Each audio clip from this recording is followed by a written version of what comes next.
Korea Republic's fifth largest city, Daejeon, was the setting for the first semi-final, an all-South American affair between Uruguay and Venezuela. The two sides were no strangers to one another, having met twice in qualifying. The match came to life early in the second half, when Uruguay were awarded a penalty. Captain Nicolas de la Cruz made it count. That goal was only the second one Venezuela had conceded in the tournament, thanks in no small part to the exploits of their goalkeeper Farines, and soon after he pulled off another fine save to deny Nicolas Scapacase.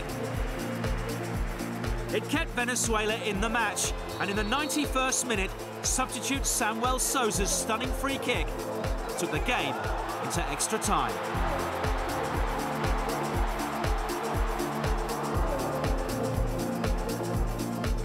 And there was no let-up in the drama. Jefferson Soteldo went close for Venezuela. Santiago Mella keeping the scores level. Farines was again on hand to keep his side in the game, twice denying Uruguay's Real Madrid midfielder Federico Valverde. With time virtually up, Venezuela had a golden chance. But Jan Hurtado couldn't squeeze his shot between goalkeeper and post. 1-1 after extra time, the game would be settled by penalties. And once again, Farines was the hero. His save from de la Cruz taking Venezuela into their first ever FIFA final. Their greatest achievement in world football, and just one win away from the ultimate prize.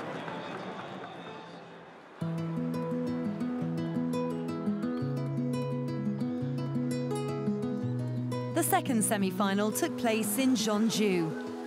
At the heart of the city lies Jeonju Hanok Village, a collection of traditional-style buildings which acts as a centre for Korean tourism and celebrates Korean culture, cuisine and costume. The venue for the all-European clash between England and Italy was the city's football stadium, nicknamed Fort Jeonju. For England, the latter stages of an under-20 World Cup tournament was uncharted waters.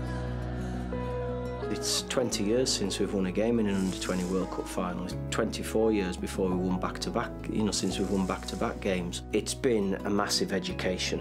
It's been a fantastic education as well, I've got to say. Not just for the players, but for the staff as well. And it's fair to say we're all in uncharted territory at the moment, getting through to the later stages, getting through to a semi-final. But so far, so good. England's first match in Korea Republic had set the benchmark.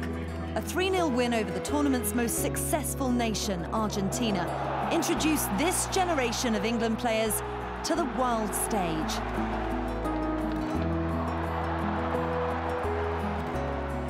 It's a huge thing, not only for the confidence of the team, but also for the way that we were able to prepare for the next game then, because the first game is always very important, and to get 3 points was massive.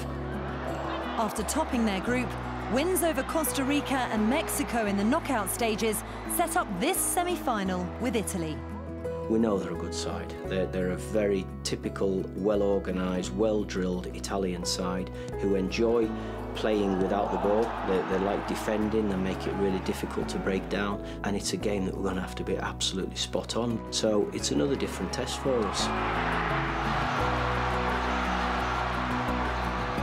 We're in a semi-final now. It's about going and getting a result. If we have to grind out the result, if we have to play our free-flowing football that we're capable of, we don't mind how we do it. We've got this close, and we want to try and go that next step and get to a final. The prize at stake, a place in the Under-20 World Cup final against Venezuela. England and Italy had previously met in qualifying, with the Azzurrini emerging victorious. Now England had the chance to even the score. The Italians, though, struck within 2 minutes. Riccardo Orsolini with his 5th goal of the campaign, making him the tournament's top scorer. Resolute Italian defending and wayward English finishing meant Italy was still ahead at half-time.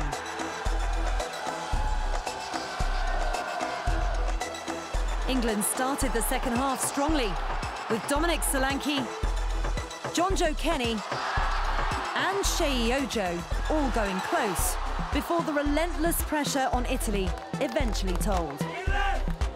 Andrea Zaccagno failed to hold on to Ojo's shot, and Solanke levelled for England.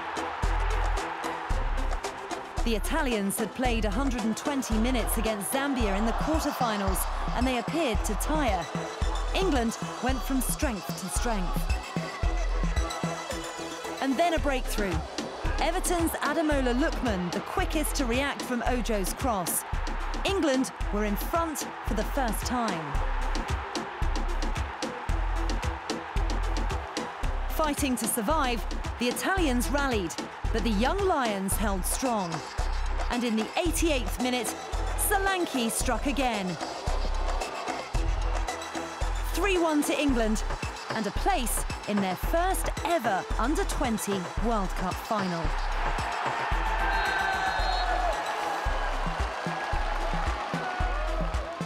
I thought the way that we played, the way we applied ourselves, the discipline that we kept, and the goals. I mean, it was a fantastic performance, worthy of winning any game of football at any level of football.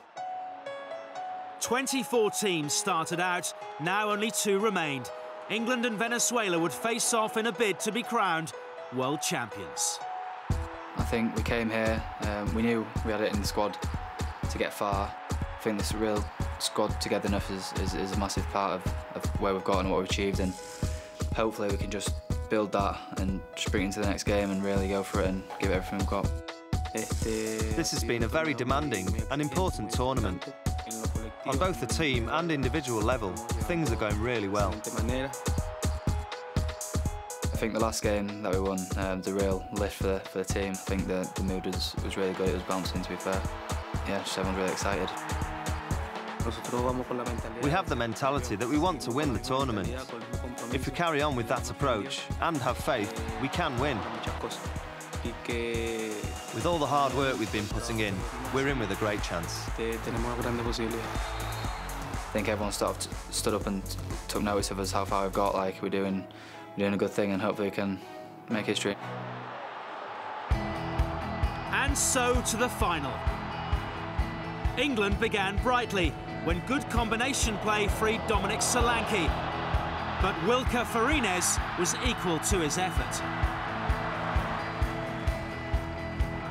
Ademola Lookman was next to test Farines.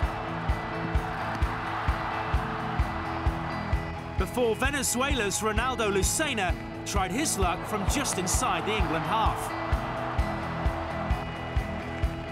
The breakthrough finally came when Lewis Cook's free kick was met by Dominic Calvert-Lewin.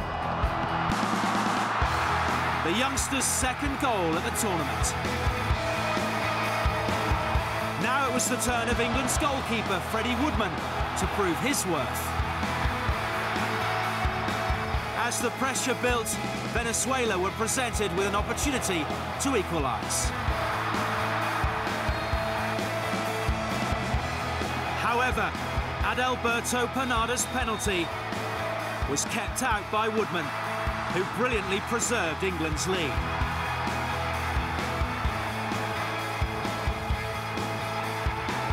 Moments later, the keeper safely guided Jake Clark-Salter's miss-hit clearance around the post, as England's young stars held on to their lead.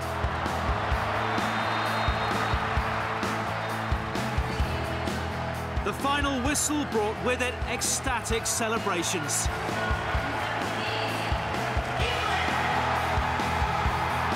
An historic achievement by the young Lions, and a result that bodes well for England's future.